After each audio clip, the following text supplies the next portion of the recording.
আজ তোমাদের সাথে কিচেন টেলসে শেয়ার করছি eggless alcohol free rich dry fruit কেকের রেসিপি। আর এটা কিন্তু একদম ইনস্ট্যান্ট রেসিপি, কোনো রকম ড্রাই ফ্রুটস আগে থেকে সোক করার কোনো ঝামেলাই নেই। খুব সহজে খুব তাড়াতাড়ি 10-15 মিনিটের প্রিপারেশনেই কিন্তু এটা রেডি হয়ে যাবে। চলো রেসিপিটি দেখে নিই, আর তার আগে চ্যানেলটিকে সাবস্ক্রাইব করে পাশে থেকো। কথা বলতে বলতে দিলাম half cup powder brown sugar, 1/4 cup orange juice fresh, আর হাফ কাপ দিলাম বিভিন্ন রকমের ড্রাই ফ্রুটস, যার মধ্যে রয়েছে মিক্সড ড্রাই ফ্রুট, টুটি ফ্রুটি, খেজুর, প্রুনস, ক্র্যানবেরি, ব্লুবেরি, আর ব্ল্যাক কিশমিশ আর নর্মাল কিশমিশ।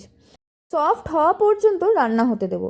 3/4 কাপ দেখো দিচ্ছি মিল্ক, মানে 1/4 কাপের মাপে দিলাম প্রথমে 3বার, মানে 3/4 কাপ, তারপর আরও একটু, মানে প্রায় 1 কাপ দিয়েছি উষ্ণ গরম দুধ। তাতে 1 টেবিল স্পুন দিলাম ভিনিগার, ওটা আমি বাটার মিল্ক হতে দিলাম। 10 মিনিট রেস্ট দিলে কিন্তু দুধটা বাটার মিল্ক হয়ে যাবে।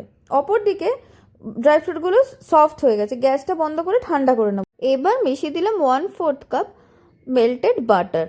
তোমরা এখানে সাদা তেলও ইউজ করতে পারো। হ্যান্ড হুইস্কের সাহায্যে ভালো করে মিশিয়ে নিলাম। এইবার ড্রাই ফ্রুটগুলো আমি এখানে দিয়ে দিলাম, কেননা এটা পুরোপুরি ঠান্ডা হয়ে গেছে। ব্রাউন সুগার মেল্ট হয়ে দেখেছো একটা কালারটা কিন্তু বেশ ডার্ক আসে। ব্রাউন সুগার যদি না থাকে তাহলে নর্মাল সাদা যে চিনি সেইটাকে এইভাবে জাল করে দিলে একটু ক্যারামেলাইজ হয়ে গেলে কিন্তু কালারটা সেমই প্রায় আসবে। স্প্যাচুলার সাহায্যে ভালো করে মিশিয়ে নিলাম। এইবার এটা চালনির সাহায্যে 1 কাপ ময়দা, 1 teaspoon baking powder, half teaspoon baking soda, 1/4 teaspoon দারচিনি গুঁড়ো, 1/4 টিস্পুন ড্রাই জিঞ্জার পাউডার বা আদার গুঁড়ো, আর এখানে দিচ্ছি নাটমেগ বা জায়ফল, যেটাকে গ্রেট করে দিয়েছি। আচ্ছা, ব্রাউন সুগার যখন আমি গুঁড়ো করেছিলাম তার সাথে আমি 4টে এলাচ গুঁড়ো করে নিয়েছিলাম, মানে ক্লোভ পাউডারও দিয়ে দিয়েছিলাম।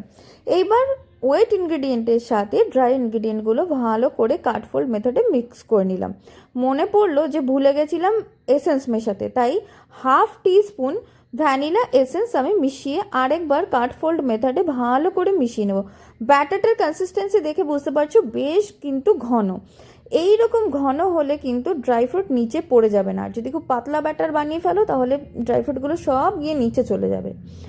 এইবারে একটা কেক টিনে বাটার গ্রিস করে নিয়েছিলাম, একটা বাটার পেপার লাগিয়ে নিলাম, দিয়ে কেকের ব্যাটারটা দিয়ে ভিজে হাতে, দেখো হাতে একটু জল লাগিয়ে নিয়েছি, দিয়ে একটুখানি জাস্ট ওপরটা আমি স্মুথ করে দিলাম টপটা।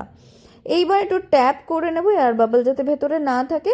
ওপর থেকে ইচ্ছে মতো ড্রাই ফ্রুটস তোমরা মিশিয়ে দিতে পারো। আচ্ছা, আমি ড্রাই ফ্রুটসের মধ্যে কিন্তু মোরব্বাও দিয়েছিলাম, যেটা এই সময়তে খেতে বেশ ভালো লাগে। চেরিও ছিল, এগুলো আমি বলতে ভুলে গেছিলাম। মানে বেসিক্যালি ব্যাপার হচ্ছে অ্যাপ্রিকটও ছিল, যেগুলো মানে তোমার কাছে থাকবে অ্যাভেলেবেল তোমরা সেটাই দিতে পারো। এবার সব রেডি। 180 ডিগ্রিতে 30 মিনিট বেক করেছিলাম, তারপর 160 ডিগ্রিতে আরও 20 মিনিট আমি বেক করে নিয়েছি। এইবার দেখো এটা কিন্তু পুরোপুরি রেডি হয়ে গেছে।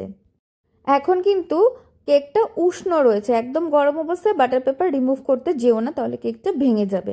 কেকটা দেখে বুঝতে পারছো কতটা সুন্দর হয়েছে, কতটা সফট হয়েছে, স্পঞ্জি হয়েছে। এই কেক একটু ডেন্সি হয়, একেবারে স্পঞ্জি হয় না, কিন্তু যতটা সম্ভব ততটাই হয়েছে। এগলেস হওয়াতেও এটা অসম্ভব ভালো খেতে হয়। আর যেহেতু এটা অ্যালকোহল ফ্রি তাই জন্য কিন্তু ওপর থেকে একটু মধু ব্রাশ করে দিচ্ছি। আর যদি গরম অবস্থাতে তোমরা ওপর থেকে একটু পাউডার সুগারও ডাস্ট করে দিতে পারো, তাহলে ওই শাইনটা যেটা এই ড্রাই ফ্রুট কেকে থাকে সেটা চলে আসবে। এর আগে তোমাদের উইথ এগ কেক দেখিয়েছিলাম, সেটার রেসিপি অলরেডি আমার চ্যানেলে রয়েছে, দেখে নিতে পারো। আর যারা এগলেস কেকের রেসিপি খুঁজছো, এইরকম পারফেক্ট একটি কেক রেসিপি কিন্তু তোমাদের সাথে আমি শেয়ার করে দিলাম। কালারটা দেখে নাও কতটা সুন্দর এসেছে, টেক্সচারও ভীষণ ভালো হয়েছে। এটা যেহেতু অর্ডারে ছিল তাই আমি কেটে ভেতরে টেক্সচার দেখাতে পারলাম না, কিন্তু আশা করি ওপর থেকে দেখে বুঝতে পারছো কতটা ভালো হয়েছে। ভিডিও ভালো লাগলে অবশ্যই লাইক করো, শেয়ার করো। এই রকম পারফেক্ট রেসিপি কিন্তু ইউটিউবে কমই আছে, এটুকু আমার গ্যারেন্টি।